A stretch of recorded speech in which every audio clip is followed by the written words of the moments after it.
Welcome back. Now, people are still talking about the mix-up last Sunday that led to the wrong film being announced winner as the Best Picture. The organizers of the Academy Awards have announced that the two PricewaterhouseCoopers accountants behind the confusion that saw La La Land incorrectly named Best Picture before Moonlight was declared the real winner will not work the Oscars ceremony again.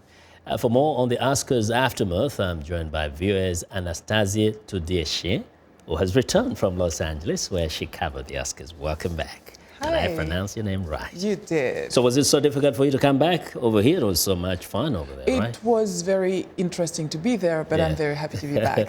Yes, first, how was we've been talking about this all week, but still just being in that particular space when all this happened. How was it like? What was the reaction? What were people talking about? It came as a shock. I was in the press room and we were, following the ceremony from there, and everything went fine, from Jimmy Kimmel's jokes, political jokes, to some actors taking, making statements, political statements, and, the fun, the glam, everything was going pretty good. And then at the end, that it's 10 minutes from the end and everybody's is looking for, that moment. That's the climax, absolutely. And then this thing happened. Faye Dunaway says incorrectly that La La Land is the winner. And then we have the real name of the winner. Some were in shock, some were like crying, and oh my God, that's not possible. I was standing and I applauded to that because I saw Moonlight and I saw La La Land too, and I really wanted Moonlight. And in fact, they announced when it was making the correction, it was like, it's real. This is real. Yes. Might have at first, people thought that it was a joke, but from the face of the producer, you could tell that it was not. What was baffling is that this was the most important award of the night, the most important moment of that whole ceremony.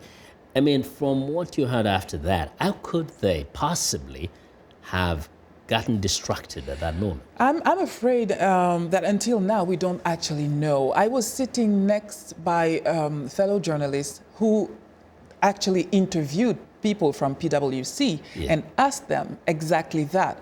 What happens if someone, pronounces incorrectly the winner? And they actually responded, it's not possible. It won't happen. Yeah. But you know what, Vince? What is, if I were African American, I would be a little frustrated here because everybody talks about that, but the main event to me is that today, in 2017, with the world we're living in, a story about a poor little black boy in Miami can be considered universal. And that, to me, is the most important thing. But this debacle almost actually overshadowed that kind of a conversation, right? Absolutely. Yeah. And it was, and to me, the good and the best news about these Oscars is the win of a story like Moonlight. Yeah, and everybody was kind of excited about it, even everybody was so excited, and the fact that Viola Davis eventually won her first award was